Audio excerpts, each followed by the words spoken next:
Good morning, students. Welcome you. Myself Kamal Nath, and I welcome you all in my class of English. Student, this week we all are learning a story. So, what are you anyway? This story is based on racism, and you have already read two parts of the story. Today we are going to complete the third part, and this is the concluding part of the story. I am sure that you will enjoy this part, and this part will convince you completely what the story was in fact, and what is the problem here that is raised in this story. The question that is, so what are you anyway, is no doubt a burning question, very embarrassing question, very irritating and annoying question that is asked to a girl named Carol. You all have seen in the previous two parts of the story that I explained you in the two videos, and this is the third video and last video of this week, concluding the story. So what are you anyway? Let's go and find out how the story ends and what happens to the girl who was in the flight going to visit her grandparents, and about the couple Henry and Betty Norton. Let's go and see here. Finally, as you remember very well, that she was sitting in the plane. She was no doubt very enthusiastic, very happy that she was going to meet her grandparents. And the couple who came and sat on the same seat, because two more seats were there in that row, and they had come to sit there as they had booked their seat. So let us see what happened finally, because the Nortons means Henry Norton and his wife Betty Norton, both wanted to know about the race, about the ethnic of Carol, about the girl. So let us see how they asked this question to the small girl, to that innocent girl, how the girl is emotionally hurt, confused, upset, as she was innocent. She was unknown. She didn't know the meaning of those words they were trying to know. And that's why she was quite embarrassed. She didn't like to face those questions. They thought that she was a child, but she made her face all the time whenever she was called a child, because she thought herself a big girl, a matured girl. Let us see.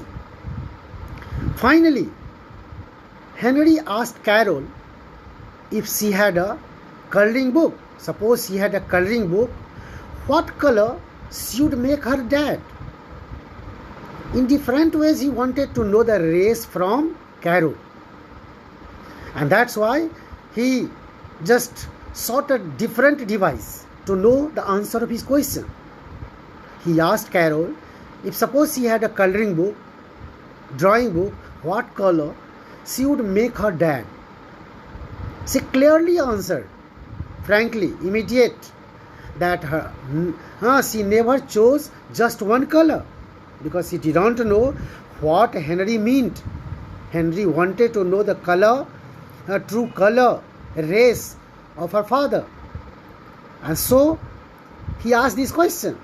But Carol told frankly that in drawing she just chose any color, not any particular color, because she didn't know the intention of Henry. And so she promptly answered that she never chose any one color. Henry asked her what color she would make his face. If she was supposed to draw the face of her father, what color she would draw or color his face? She answered brown. She would like to color brown. Then she was asked what color of her mother. She was asked if suppose she had to color the face of her mother, then what color she would like to just paint. She replied, she answered them, yellow. Mrs. Norton, wife of Mr. Henry, asked her if her mother was a Chinese. She was confused how a person can be yellow. So she asked her if her mother was a Chinese. She denied. She refused, no.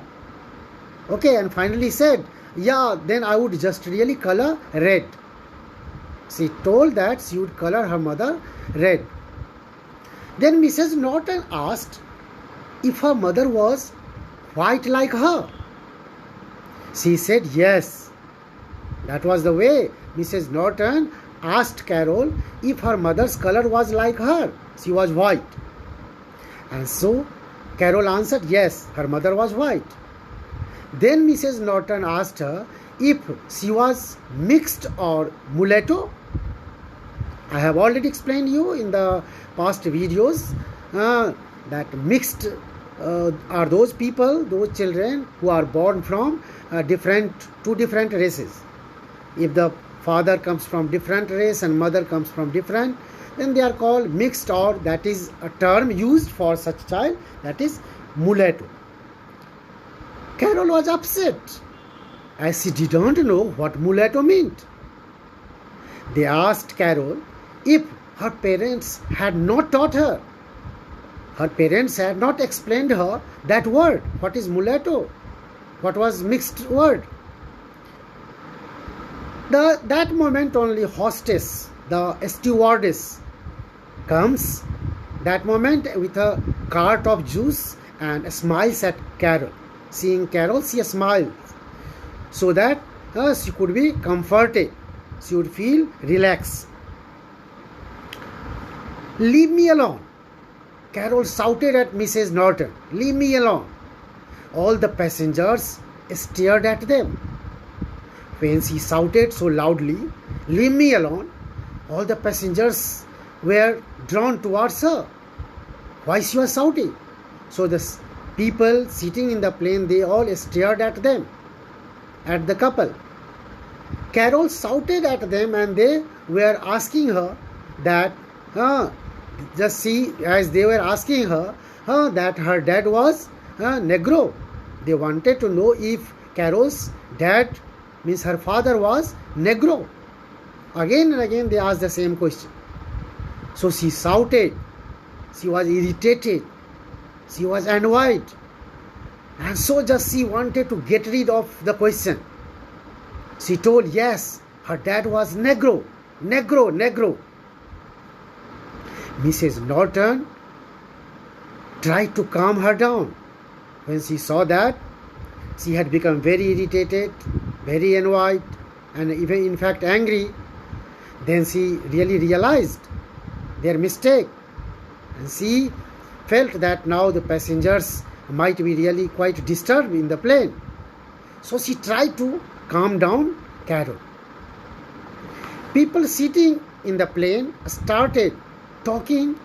Who were the people asking such questions in that period of 1970? That time was different. Time had changed. And there was not any such differences made only legally to really tell anyone here non-white and white, black and white. And that's why they all were surprised. Who were the people in the plane? Those who were making such questions, asking such questions to an innocent girl. At last, Mrs. Norton pleaded her to stop. Carol told her how would she feel if that question was asked to her. She also asked Betty Norton if suppose she was being asked that question, the same question repeatedly, how would she feel? As she was very angry, she was hurt, she was in fact now crying. When the hostess offered her Shirley Temple, that is the name of a very special juice, she came with Shirley Temple, that a special juice, and she offered Carol. She was very just cordial to her, very lovingly, very affectionately she told her, and so she agreed. Carol agreed and felt relaxed when she was offered, and she got no doubt just friendly words from a stewardess. She was relaxed. She felt relief. She left her seat and went with the hostess. In this way, the story ends, and Mrs. Norton tells her husband to talk about sensitive, to be sensitive, and not to talk, not to ask such questions anywhere, anybody, because time had changed. Time was not to discuss the questions as they were asking to a girl, and that was no doubt a public plain where there were no doubt intellectual people, those who could not accept. So in this way, we have seen that the story gives the message how even the people, learned people, educated people, had this kind of differences, prejudice in their mind about the racism, about the color, because that doesn't make difference between humans, and we should not. So the story ends in this way and tells us how a small girl who was confident, who was determined to go face this question, and just she was now relaxed when she got the favor of a stewardess. Thank you all of you. Thank you being with me.